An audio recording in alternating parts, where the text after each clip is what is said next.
Hey guys, I'm going to give it a few minutes just to see if anyone else logs on. But feel free to comment. I'd love to see questions and comments today. If you can't comment, shoot an email over to my email address, and I'll do my best to address it over there. I'll check to see if my inbox shows a new message, and then if it does, I will go check it and answer it. But otherwise, if you have questions or comments, please fire away with those anytime during the discussion. So, hey, Liza, how's it going? Good to see that several of you are logged on. Looking to get Zoom up and running for the next live stream. I want to do that once a week. I'm not going to do it every time, but it'd be cool for you all to get to see each other's faces and me to get to see you too. So, looking forward to that. Hey, Caitlin. Hey, Trey. Good to see you guys on here. I know, right? I'm excited about Zoom too. I just wanted to make sure when I did it securely because there were some issues with hackers. So making sure I'm taking care of you guys. Hey, I'm doing good. Thanks for asking, Caitlin. Um, yeah, so family's doing good. Everybody's healthy, which is good. Um, hang on a second, Caroline. Good question. And by the way, hi, Caroline. Good to see you on too. So that would be Friday, would be when I would have the next live stream scheduled. So I would plan to have that Zoom up and running on Friday. We'll have quiz tomorrow, and then we'll have a video on Thursday, and then a live stream on Friday. So I'm excited about that. All right. So we're finishing the chapter, which means quiz tomorrow, and I sent that out in the email, just some stuff for you all to study. So it's going to be on deviance, so make sure you're aware of what deviance is, be able to define deviance. And then also social controls addressing deviance. So make sure you're aware of that and you've studied for that, and make sure that you've got that part locked down. Okay, now let's get into and again, comment as we go, questions as we go. I'd love to see that. Let's look at crime today. So this is finishing up a chapter, and this chapter is on crime and punishment of crime. And your book defines crime as a deviant behavior that violates a law. So there are a lot of things that occur that are immoral, but are legal. We would say maybe aren't the best things morally or ethically, but they're still allowed legally. And so what we're looking at here is something with crime that is illegal. It violates an established law by a government. And there are several types of crime. Your book lists five. We're going to cover four, and then I'll explain why not the fifth one, or I'll talk about the fifth one, but I think it falls under the other categories. But the types of crime are property crime, and property crime is against property, right? So like vandalism and arson would be examples of property crime.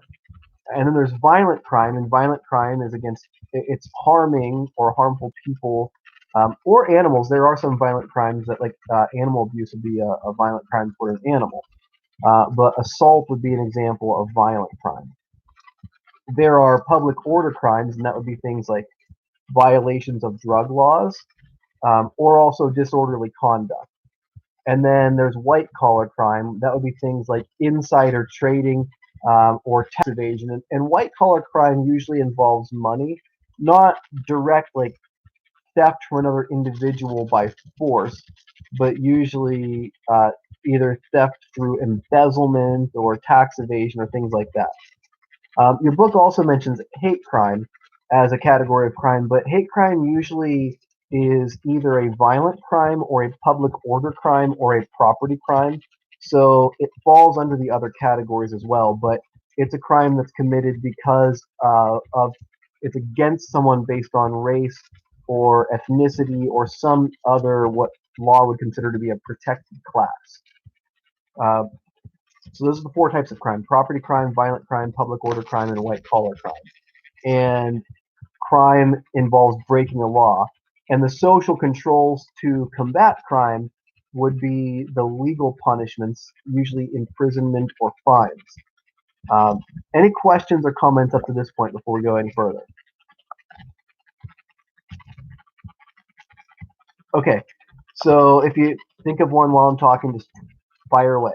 So let's talk about crime rates. So generally, crime rates have been declining since the late 1980s, early 1990s, and forward.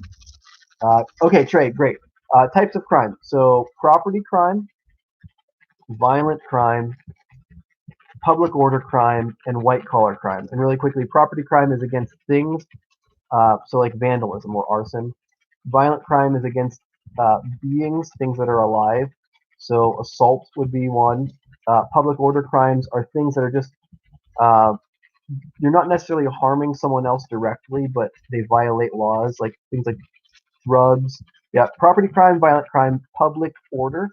Public order crime would be like drug offenses, disorderly conduct, where you didn't damage anything, you didn't hurt anybody, but you still broke the law. Jaywalking would be a public order crime, for example. No one gets injured when you're jaywalking. You didn't break anything when you're walking, but you still violated the law. So the last one after public order crime would be white collar crime, and that would be crime involving money. And it's usually like embezzlement, tax evasion, insider trading. All right, good. Any other questions or comments? Okay, if you think of them, just fire away. So crime rates have generally been declining. Now the news would have you think otherwise. Caitlin, that's a great question. Can you go to jail for jaywalking? So jaywalking is there are three levels of crimes. There is summary offense, which you get a fine for in a very theoretically you could go to jail for a summary crime. Like usually it's under 30 days. There's a misdemeanor crime, which is usually a bigger fine and or up to a year in prison. And then there's felony, and there are different classes of each of these. And then felony is usually a year or more in jail and bigger fines. So yeah, theoretically, you could go to jail for jaywalking, but usually, if you're jaywalking and go to jail, what you go to jail for would be something like disorderly conduct. Would be an example of that, where the police officer is trying to give you a citation, you refuse to take the citation. He could arrest you for disorderly conduct. But yeah, if you're jaywalking and you don't comply with the officer, you absolutely could go to jail. And there's a video I've seen of a woman. I think she was in Las Vegas. Don't quote me on this. Where she's jaywalking and gets actually arrested. She gets put in handcuffs and put in a cruiser for jaywalking. It's really almost no one gets cited for jaywalking, especially around here. But in bigger cities, it happens. But yeah, you definitely could. But it's usually because you've done something to make the officer angry. Okay, really good question. So crime rates are declining. Property crime is declining. Violent crime is declining in America. I'm not speaking to the rest of the world. I'm speaking about America. Um, but because of news coverage the way it is and sensationalism selling, we tend to think of crime as very pervasive, but it's actually a lot less than what it used to be. Okay, now let's talk about rationale for punishment. Because whenever there's a crime, usually if someone is caught, they're punished. And there are five reasons for punishing crime. And I'm not saying that everybody holds to all five of these, but usually a person holds to a mixture of these, several at least. And the first rationale for punishment is retribution. So, like, let's say for murder, for example, if somebody is murdered, then the reason for punishing the individual for murder may be retribution because they've taken a life and that person whose life they've taken will not be able to live anymore. Therefore, that person goes to jail as retribution or punishment for killing someone. The second reason is rehabilitation, and that would be the idea of reforming the criminal and helping them to get back into society as a productive member of society once they've served their time.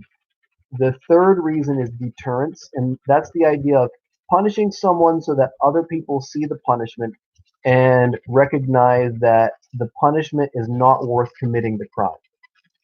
The fourth one is protection, and this would be for the the most severe cases. So protecting people from the most violent offenders. So people that are actually psychopaths or sociopaths, like they're generally people that are fully psychopathic or fully sociopathic on the very far end of the spectrum are usually too dangerous to be a part of society, and therefore they are kept. Once they've committed a crime, they are kept in seclusion in jail. And then the fifth is restoration, and that would be similar to rehabilitation. Any questions up to this point?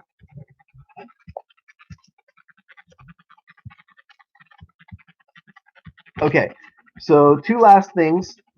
One is there is a phenomenon called recidivism, and this is the fact that criminals tend to fall back into a life of crime. Not all of them, but a percentage of criminals who commit crimes once they've served their time tend to fall back into the lifestyle of crime. And it depends on the crime in question, but certain crimes have a higher rate of recidivism than other crimes. For example, sex offenders have a very, very high rate of recidivism. Um, there are like people that commit like property crimes, people that commit robbery, for example, or breaking and entering, I should say. Robbery would be actually like taking money from a person by force. But breaking and entering, things like that, home invasions, those people have a higher rate of recidivism than other crimes. And it is a phenomenon among the criminal class where people do fall back into a life of crime after they've served their time. And the last topic, and this might get some questions or comments, is capital punishment. Um, Capital punishment has become decreasingly popular, and it's losing popularity in America at this point in time, and around the world. But there are some crimes for which a large portion of the population believes that someone should forfeit their life for, like serial killers, uh, mass murderers would be examples where society would say that person should be or could be sentenced to death. And it doesn't happen very often. There aren't as many executions these days as there used to be, but it still happens. All right, that covers the content for today. Any questions or comments?